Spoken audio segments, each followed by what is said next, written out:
Juró que odiaba a los niños y que yo era demasiado bueno para esa vida. Luego encontré sus vitaminas prenatales y mensajes a su ex. Quiero un hijo tuyo. Él no merece mis genes. Le respondí con pruebas, ahora todos están en crisis. Hola, me llamo Luis. Durante los últimos meses, viví una experiencia que aún estoy intentando procesar. Decidí compartirla usando una cuenta secundaria porque algunas personas conocen mi perfil principal. Esto no es fácil de contar, y debo advertir que la historia se vuelve bastante oscura, pero creo que merece ser conocida. Todo comenzó con un instante muy específico, uno que marcó un antes y un después en mi vida. Era martes, exactamente a las 6:47 de la mañana. Lo recuerdo con precisión porque estaba mirando mi teléfono cuando Verónica, mi novia, salió del baño con una prueba de embarazo en la mano. No era una cualquiera, era de esas digitales caras que escriben embarazada en la pantalla. Estaba llorando. Luis, Dios mío, vamos a tener un bebé, dijo entre lágrimas. Pensé que eran lágrimas de alegría. Verónica y yo llevábamos casi 2 años juntos, y nuestra relación se había construido sobre un acuerdo firme: no tener hijos. Ambos lo teníamos muy claro. Ella solía despotricar contra la maternidad,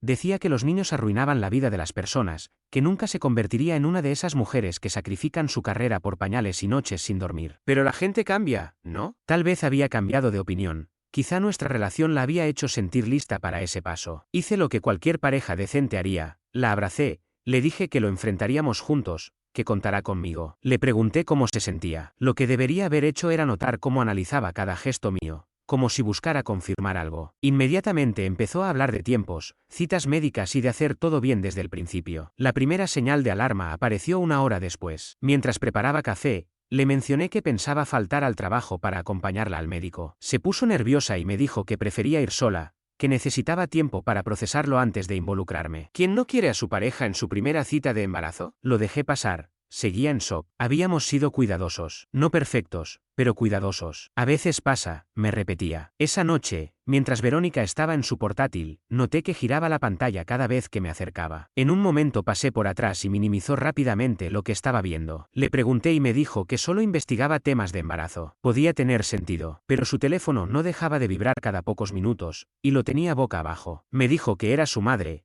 que no paraba de escribirle desde que supo la noticia. Pero también me había dicho que no pensaba contarle a sus padres hasta después de la primera cita médica. Algo no encajaba. Ahí fue cuando una vocecita en mi interior comenzó a alertarme. No algo evidentemente malo, pero si fuera de lugar. Ojalá la hubiera escuchado antes. Aunque pensándolo bien, menos mal que no lo hice. Si la hubiese enfrentado tan pronto, nunca habría descubierto el alcance real de todo. Y tampoco habría podido ejecutar el plan que desencadenó su ruina. Verán, yo trabajo en el sector de seguros, en el área de investigaciones de fraude. Paso mis días buscando inconsistencias, siguiendo rastros, documentando mentiras. Me ha vuelto naturalmente suspicaz, pero también paciente y metódico. Así que decidí hacer lo que mejor sé: investigar. Esa decisión lo cambió todo. Al día siguiente, mi novia se fue a trabajar como siempre. Tiene un empleo en marketing. Mientras tanto, yo comencé a revisar nuestro departamento. Llevábamos 8 meses viviendo juntos desde que su contrato de alquiler anterior había terminado. Compartíamos gastos, servicios, todo. Nada parecía fuera de lugar, pero empecé a notar correspondencia extraña a su nombre, de lugares que no reconocía. Siempre se apresuraba a recoger esos sobres antes de que yo pudiera verlos. También caí en cuenta de algo: no recordaba la última vez que habíamos tenido intimidad. Tal vez 6 semanas, o más. Para una pareja que supuestamente había tenido un embarazo no planeado, eso era una incoherencia. El jueves decidí hacer una revisión digital. Ella usaba la misma contraseña para todo: el nombre de su perro de la infancia seguido de su año de nacimiento. Lo sabía porque me lo contó hace meses. Esa mañana dejó su portátil abierto al salir con prisa. Su historial de navegación era revelador. Había muchas búsquedas sobre embarazo, como era de esperar, pero también otras como saber si una prueba de embarazo es falsa, resultados falsos positivos y cuánto tarda en dar positivo una prueba tras la concepción. Muy extraño para alguien supuestamente sorprendida con la noticia. Pero lo más perturbador estaba en su correo. Encontré 3 semanas de mensajes con un tal Mateo Aranda. Me sonaba el nombre. Hablaban de encuentros, de manejar bien la situación y de asegurarse de que todo saliera como esperaban. Uno de los correos, de hace 2 semanas, me dejó helado. Vero, hablo con mi amigo abogado como dijiste. Si ambos posibles padres aparecen en el certificado, se complica. Pero el que firme primero y actúe como padre tiene más peso legal, sobre todo si ha aportado económicamente durante el embarazo. Tenlo en cuenta para el momento adecuado. ¿Posibles padres, en plural? Mateo era su ex de la universidad. Me había contado de él como alguien que le había hecho daño, demasiado controlador. Entonces, ¿Por qué ese ex tan tóxico le daba consejos legales sobre paternidad? Seguí investigando. Mateo no era un ex cualquiera. Estaba casado desde hacía 3 años, según sus redes sociales, con una azafata llamada Carolina, que subía fotos constantes de su vida perfecta. El trabajo de Carolina implicaba constantes viajes. Su Instagram mostraba que había estado fuera 3 días por semana durante los últimos 2 meses. Crucé esas fechas con las noches que Verónica llegaba tarde del trabajo o los fines de semana que decía salir de compras. El patrón era claro. Cada vez que Carolina estaba fuera, Verónica tenía planes misteriosos. Sentí náuseas, de esas que se sienten en los huesos, cuando descubres que alguien en quien confiabas te ha estado mintiendo durante meses. Pero también sentí una frialdad metódica, la misma que me recorre cuando cierro casos de fraude. Porque lo que estaba ocurriendo no era una simple infidelidad. Verónica estaba embarazada, pero no era mío. Todo indicaba que planeaba hacerme creer que yo era el padre. Lo más inquietante no era la traición en sí, sino la manera meticulosa en la que había elaborado el engaño. Cada detalle, desde la manera en que manejaba mis reacciones hasta los tiempos cuidadosamente calculados, formaba parte de una estrategia mucho más elaborada. Y lo peor era que los engaños solo funcionan si la víctima no se da cuenta. En ese momento tenía 2 opciones: enfrentar a Verónica de inmediato o seguir investigando para ver hasta dónde llegaba su juego. Opté por lo segundo. En mi trabajo como investigador de seguros había aprendido que jamás se debe mostrar las cartas antes de tiempo. Las mejores acusaciones son las que vienen respaldadas por tanto material que el acusado no puede dar una sola explicación convincente. Así que armé un expediente. Comencé con lo básico: registraba sus salidas, los lugares a los que decía que iba, la hora en que volvía, su humor, su aspecto, los cambios en su comportamiento. Capturaba pantallazos de correos sospechosos, mensajes extraños, contradicciones en sus relatos. Todo iba a una carpeta con el nombre Caso V, personal. Y lo que encontré fue peor de lo que había imaginado. Esto no era una aventura descontrolada. Era un plan fríamente calculado para utilizarme como respaldo mientras intentaba forzar una relación con su verdadero objetivo, Mateo Aranda. Verónica había retomado contacto con él unos 4 meses atrás. Al parecer, empezaron con coqueteos por redes sociales, que se intensificaron cuando supieron que la esposa de Mateo, Carolina, viajaba frecuentemente por motivos laborales, lo que les daba el terreno perfecto. Pero Mateo no iba a dejar a su esposa. Él solo quería el romance clandestino y seguir disfrutando de su vida cómoda y estable. Verónica, por su parte, comenzaba a perder la paciencia. Se mudó conmigo por conveniencia, pero seguía viendo a Mateo como el premio mayor. El embarazo era su forma de presionarlo. Había estado siguiendo su ciclo, sincronizando nuestras relaciones para que yo pudiera parecer el padre si hacía falta, pero maximizando al mismo tiempo las posibilidades de concebir con Mateo. Su idea era sencilla y macabra: decirnos a ambos que existía la posibilidad de que fuéramos el padre del bebé. Luego, usar la ley a su favor. Si Mateo decidía dejar a su esposa, ella se iría con él. Si no, se quedaría conmigo, permitiéndome criar al hijo de otro mientras trataba de reconquistarlo. Yo no era su pareja, solo era su red de seguridad económica, un tipo funcional para tener hijos y sostener su teatro. Pero lo que Verónica no entendía era que en los juegos de manipulación, hay personas más hábiles que otras, y estaba a punto de aprenderlo. El viernes siguiente ya tenía suficiente información para enfrentarla por la infidelidad y el embarazo, pero decidí que aún no era momento. Si la ponía contra la pared, podría simplemente disculparse y desaparecer sin consecuencias reales. Y eso no me bastaba. Quería que enfrentara una situación que no pudiera manipular, que realmente la hiciera pensar 2 veces antes de repetir algo así. Así que opté por tantear el terreno, sembrar dudas y presionar suavemente para observar su reacción. Esa noche cenábamos comida china para llevar. Nada especial. Fue entonces cuando mencioné el embarazo como quien no quiere la cosa. He estado pensando en todo esto del bebé, dije mientras observaba cada gesto en su rostro. Deberíamos empezar a hablar de cosas prácticas, como el certificado de nacimiento, el seguro médico, ese tipo de cosas. Se quedó inmóvil. ¿Qué quieres decir con lo del certificado? Pues supongo que querrás que mi nombre figure como padre, ¿no? Pero estuve leyendo y al parecer, si no estamos casados, no se pone automáticamente. Hay que hacer un papeleo adicional, esperar plazos, firmar formularios. Mentía a medias. Había investigado algo, pero exageré para medir su reacción. Y fue exactamente lo que esperaba: ojos bien abiertos, mueca de incomodidad. No había pensado en eso, dijo en voz baja. Sí, es complicado. Incluso estaba pensando que quizá deberíamos consultar a un abogado para hacer todo correctamente. Mi empresa tiene un departamento legal que se encarga de temas familiares. La alarma en su rostro fue inmediata. Pura desesperación. Su respuesta fue nerviosa. ¿No crees que eso es demasiado para algo tan simple? No lo sé, Verónica. Estas cosas son importantes. Imagínate que me pasa algo. Quiero que tú y el bebé estén legalmente protegidos. Si no se hace bien desde el principio, luego se pueden presentar problemas. Dejé esa frase flotando mientras ella trataba de procesar el impacto. Si un abogado se involucraba, revisarían fechas, documentos, pruebas de paternidad. Todo lo que ella intentaba mantener nebuloso. Quizá deberíamos esperar a la primera cita con el médico, dijo finalmente. Asegurarnos de que todo va bien antes de meter abogados. ¿Cuándo era esa cita? Sé que querías ir sola, pero me gustaría estar en las que son importantes. Su cara volvió a tensarse. El lunes. Pero es solo una consulta de rutina, análisis de sangre, confirmar el embarazo. Nada interesante, no hace falta que pidas el día libre. Claro, justo el tipo de cita en la que se calcula la antigüedad del embarazo, lo último que ella querría que yo supiera. Le sonreí, fingiendo naturalidad. Bueno, en la próxima entonces. Quiero estar presente. Claro,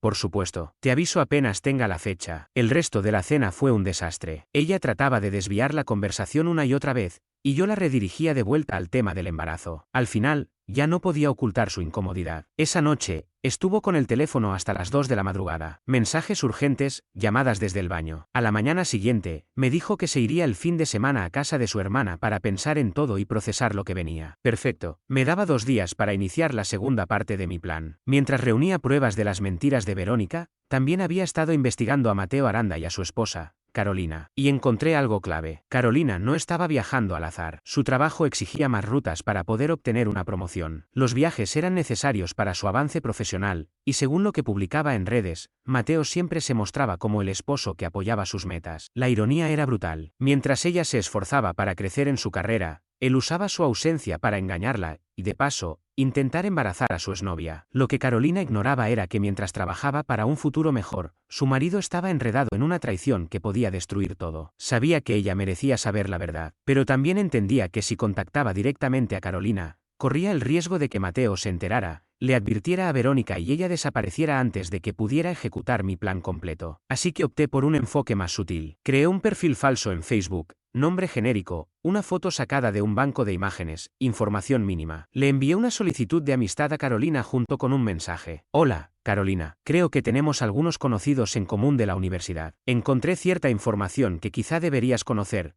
pero no estaba seguro de cómo contactarte. ¿Estarías dispuesta a tener una llamada telefónica? Es sobre alguien que ambos conocemos. Era un mensaje cuidadosamente formulado, lo suficientemente vago como para despertar su curiosidad, pero con el detalle justo para parecer auténtico. A las pocas horas, aceptó mi solicitud y me respondió pidiendo más detalles. Le dije que era algo delicado, difícil de explicar por mensaje, pero que prefería contárselo por teléfono si se sentía cómoda. Para el domingo por la noche, ya tenía su número y un plan armado, una conversación que iba a desbaratar la vida de Mateo sin revelar mi implicación. Todo empezaba a alinearse. El lunes por la mañana, Verónica salió rumbo a su cita médica, claramente nerviosa. Antes de salir, me abrazó fuerte y me dijo: gracias por ser tan comprensivo con todo esto. Sé que está pasando muy rápido. Si tan solo supiera lo rápido que todo iba a estallar. Esperé a que se fuera por completo y luego llamé a Carolina. Hola, Carolina, soy Alex. Gracias por tomarte el tiempo de hablar conmigo. Claro, aunque debo admitir que tengo mucha curiosidad sobre esto. ¿De qué se trata? Tomé aire. Tenía que manejar la llamada con precisión, lograr que me creyera, pero sin dar información que me expusiera. No es fácil decir esto, pero tengo razones para pensar que tu esposo, Mateo,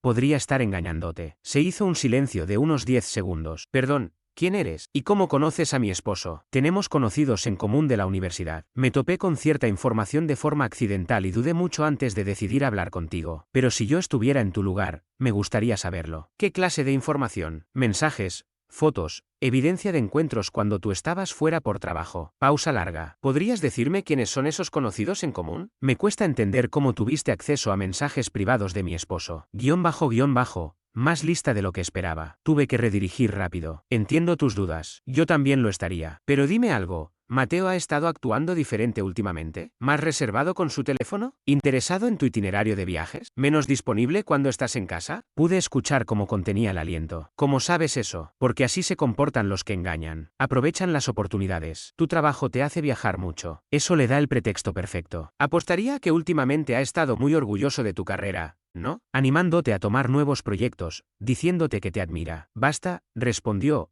ahora con un tono tenso. No sé quién eres ni por qué me estás diciendo esto, pero hasta aquí llegó la conversación. Carolina, espera. Esta noche, cuando él crea que estás dormida, revisa su teléfono. Busca mensajes eliminados, apps que no suele usar. No te pido que me creas, solo que compruebes por ti misma lo que te estoy diciendo. Colgó. Me quedé sentado unos segundos, preguntándome si había exagerado. Pero pronto entendí que no importaba. Había sembrado la duda. Carolina iba a empezar a observar a Mateo con otros ojos. Y cuando eso pasa, los infieles siempre cometen errores. A mediodía, Verónica me mandó un mensaje. Todo salió bien. La fecha probable de parto es a principios de octubre. Esta noche te cuento más, estoy tan emocionada. Hice cálculos. Octubre implicaba que la concepción fue hacia finales de enero o principios de febrero, justo cuando ella decía estar agotada para tener intimidad, pero casualmente tenía compromisos de fin de semana que nunca explicaba del todo. La línea temporal confirmaba lo que ya intuía. Ese bebé no era mío. Pasé el resto del día preparando mi expediente final, capturas de correos, cronología detallada, datos sobre la evolución del embarazo, cambios de comportamiento de Verónica. Todo clasificado como si fuera una investigación de fraude. Esa noche, Verónica llegó con comida de mi restaurante favorito y una botella de sidra para celebrar. Cuéntame cómo fue, le dije mientras comíamos. Todo está perfecto. El bebé está creciendo bien, el latido se escucha fuerte. El doctor dijo que estoy de unas 8 semanas. 8 semanas. Eso indicaba que la concepción fue a mediados de enero. Nosotros no habíamos estado juntos en esa época. Qué bien. ¿Te dieron algún papel, ecografías o algo? Todavía no.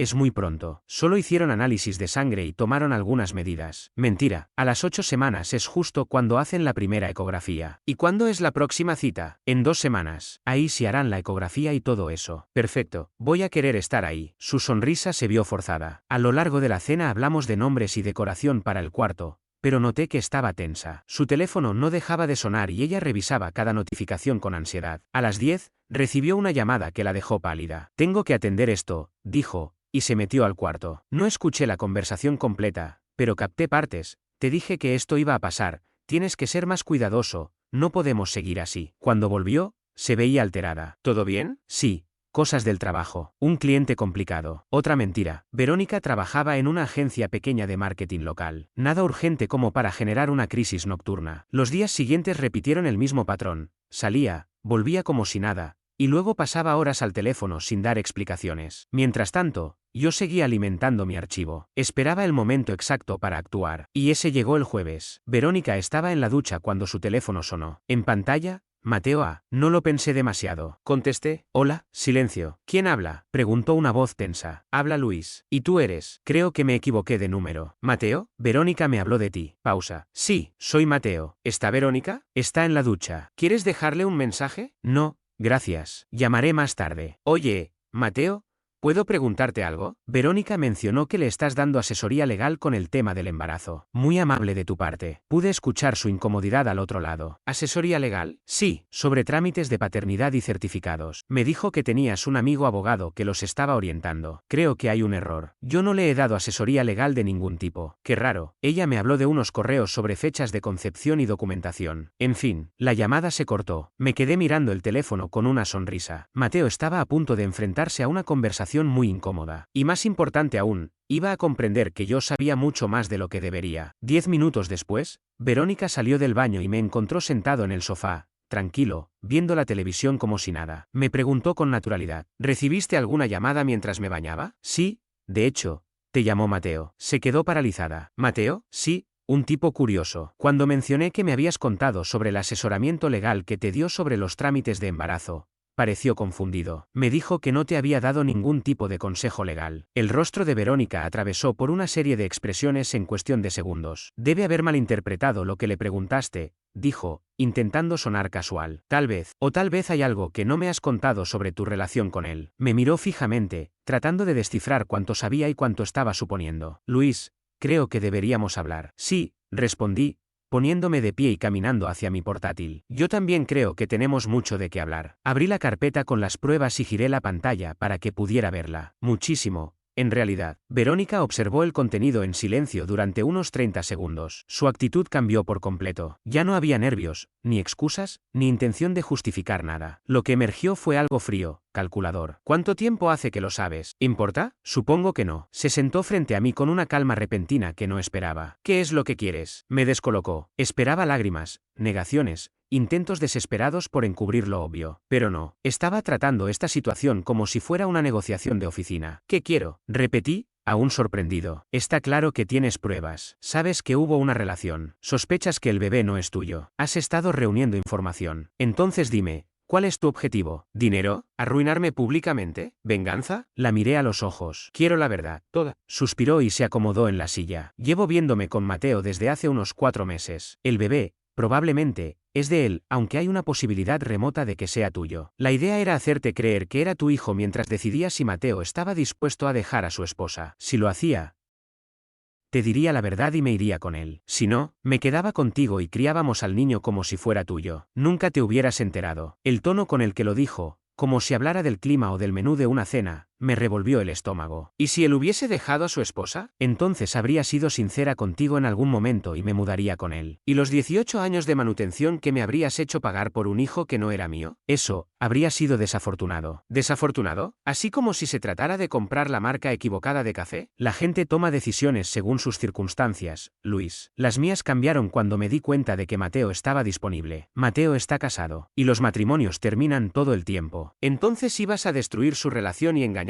para criar a su hijo, ¿y todo eso te parece un simple cálculo práctico? No, me parece supervivencia. Eres buena persona, pero no vas a llegar lejos. Trabajas investigando fraudes para aseguradoras. Mateo es asesor financiero, tiene una casa en las afueras, ingresos reales. Si voy a tener un hijo, quiero que tenga la mejor vida posible. Su falta total de remordimiento me dejó atónito. Estaba dispuesta a arruinar vidas por conveniencia propia, y lo justificaba como si fuese una estrategia profesional. ¿Y Carolina, la esposa de Mateo? ¿No crees que tiene derecho a saber? Eso es asunto de ellos. Yo no le debo nada. ¿Y a mí tampoco? He sido una buena pareja, Luis. He vivido aquí, compartido gastos, apoyado tu trabajo. No es algo personal. ¿No es personal? ¿Planeabas hacerme criar al hijo de otro y pretendes que lo vea como algo neutral? Habrías tenido una familia, algo por lo que levantarte cada día. En cierto modo, te hacía un favor. Fue entonces cuando entendí que no estaba tratando con alguien que había cometido un error. No, estaba frente a alguien que realmente creía que los demás existían para satisfacer sus intereses. Y cualquier manipulación era válida si le acercaba a su meta. Bueno, dije cerrando la computadora, menos mal que lo descubrí a tiempo. ¿Y ahora qué? Ahora recoges tus cosas y te vas. Yo seguiré con mi vida.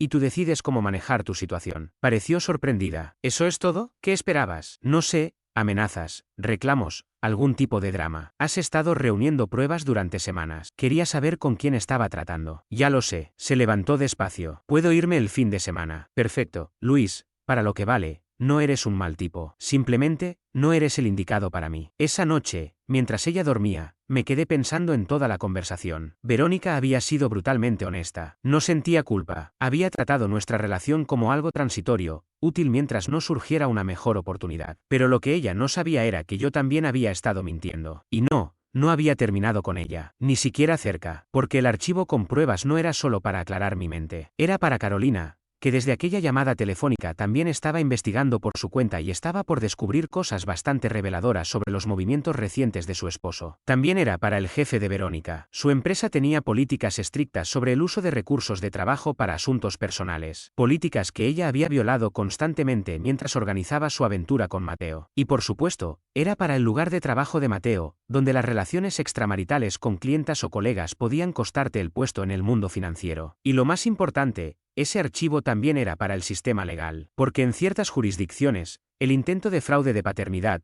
cuando hay pruebas de premeditación, es considerado delito. Verónica pensaba que lo peor que le esperaba era un momento incómodo. No tenía idea de lo que estaba a punto de pasarle por encima. Se fue el sábado, llevándose solo lo que había traído 8 meses atrás. Fue cortés, eficiente, sin un solo gesto emocional, como si solo estuviera cambiando de vivienda, no terminando una relación de 2 años. Lo extraño fue lo normal que se comportó hasta el final. Hizo café por la mañana, se despidió como si fuera al trabajo, incluso me preguntó si quería que trajera algo del supermercado antes de corregirse. Perdón, costumbre, no pasa nada. Cuando cargó la última caja al coche, se detuvo un momento y me miró. Si las cosas hubieran sido diferentes, esto podría haber funcionado. Si las cosas hubieran sido diferentes, no habrías intentado engañarme para criar al hijo de otro. Tienes razón, respondió, y sonrió de forma casi genuina. Cuídate, Luis. Y se marchó. Pasé el fin de semana limpiando el departamento y pensando en lo que vendría después. Parte de mí consideró dejar todo atrás. Verónica ya no estaba. Me había librado de un desastre. Pero otra parte, sabía que esto apenas estaba empezando. Todos podían seguir con sus vidas. Pero yo no podía dejar de pensar en lo que Verónica había dicho, que me estaba haciendo un favor. Esa falta absoluta de remordimiento, esa manera tan fría de justificar lo que había hecho,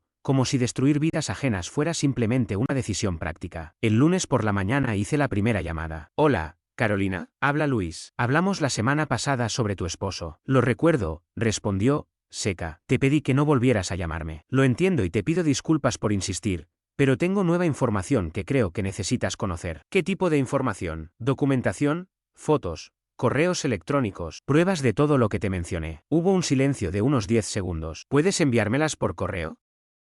Preferiría hablarlo en persona. Este tipo de cosas es mejor tratarlas cara a cara. No te conozco. No me voy a reunir con un desconocido. Entonces ven acompañada. Podemos vernos en una cafetería, en un lugar público. Solo creo que mereces ver esto antes de tomar decisiones importantes sobre tu vida. Hubo otra pausa. Hay un Starbucks en la Quinta Avenida, en el centro. Mañana al mediodía. Estaré allí. El martes, a la hora acordada. Entré al local con una carpeta en la mano que contenía todo lo que había reunido en las últimas semanas. Carolina ya estaba ahí, sentada junto a otra mujer que supuse era una amiga o alguien de confianza. Me acerqué, me presenté y me senté frente a ellas. Antes de empezar, dijo Carolina, necesito saber quién eres realmente y cómo conseguiste esta información. Sabía que esa pregunta vendría, así que había preparado una respuesta que fuera técnicamente cierta, aunque no completamente detallada. Mi verdadero nombre es Luis, no Alex como te dije antes. Te pido disculpas por el nombre falso, pero necesitaba ser cauteloso. La mujer con la que tu esposo ha estado involucrado es mi expareja. Descubrí la relación mientras aún estábamos juntos. ¿Y esto es una especie de venganza? En parte,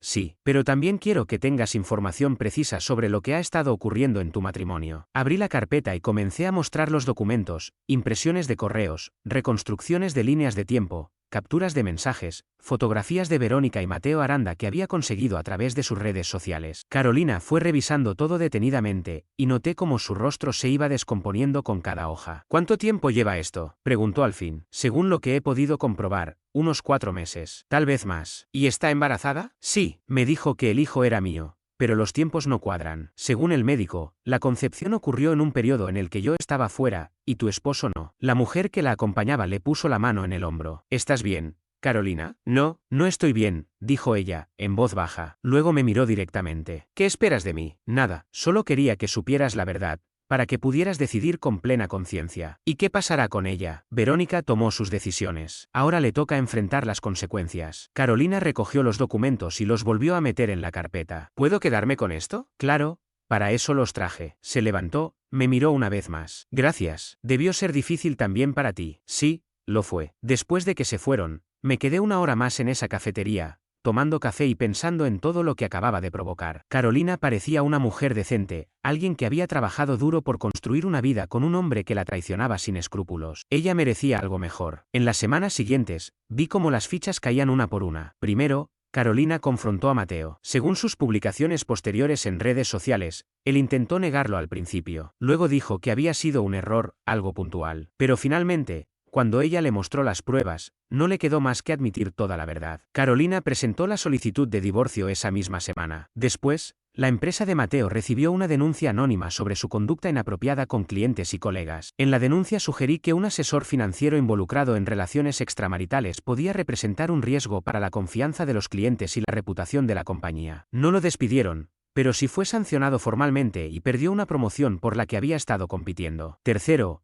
el trabajo de Verónica también se enteró. Presenté pruebas de que había estado usando su correo y horario laboral para coordinar su aventura. Le retiraron el privilegio de trabajar de forma remota y recibió una amonestación oficial por uso indebido de recursos corporativos. Pero lo peor para ella no fue profesional. Mateo cortó todo contacto con Verónica después de que su matrimonio se viniera abajo. Descubrió que planear una nueva vida con la amante pierde encanto cuando eso te cuesta la casa, la mitad de tus bienes y tu reputación. Verónica pasó de pensar que estaba por dar un gran salto a una mejor vida a verse embarazada, sola y atrapada en medio del escándalo. Durante las primeras semanas después de que todo estalló, me llamó varias veces. No respondí. Me dejó varios mensajes de voz. Al principio eran disculpas, luego súplicas. Luis, sé que estás molesto, pero necesitamos hablar. Cometí errores, pero nunca quise que las cosas llegaran tan lejos. Luis, por favor, creo que si hablamos sinceramente, podríamos arreglarlo. Luis, estoy embarazada y sola, y no sé qué hacer. Sé que te hice daño, pero necesito ayuda. No respondí ninguno. Los borré todos. Unos 2 meses después de que se mudó, Me la crucé en el supermercado. Estaba visiblemente embarazada, ojerosa y con el rostro agotado. Me vio en la fila y se acercó. Luis, hola, ¿cómo has estado? Bien, Verónica. ¿Y tú? Ha sido difícil. El bebé llega en octubre, lo recuerdo. Sé que las cosas terminaron mal entre nosotros, pero ¿crees que podríamos hablar algún día? Tal vez tomar un café, solo para aclarar las cosas. La miré un momento. Por primera vez desde que la conocía, parecía realmente vulnerable, pero también recordé lo fácilmente que me había mentido. Cómo fue capaz de planear todo esto sin titubear, sin importar a quién dañaba. No creo que sea buena idea. Luis, por favor, cometí errores. No, Verónica, no fueron errores, fueron decisiones, deliberadas, calculadas. Y ahora estás enfrentando lo que esas decisiones trajeron. Intentaba hacer lo mejor para todos. No, intentabas hacer lo mejor para ti. Los demás solo eran daños colaterales. Sus ojos se llenaron de lágrimas. Tengo miedo, Luis. No sé cómo voy a enfrentar esto sola. Por un instante, sentí lástima por ella. Casi, debiste pensarlo antes de arruinar tu vida por alguien que nunca te quiso lo suficiente como para dejar a su esposa. Pagué mis compras y la dejé ahí, sola, en silencio.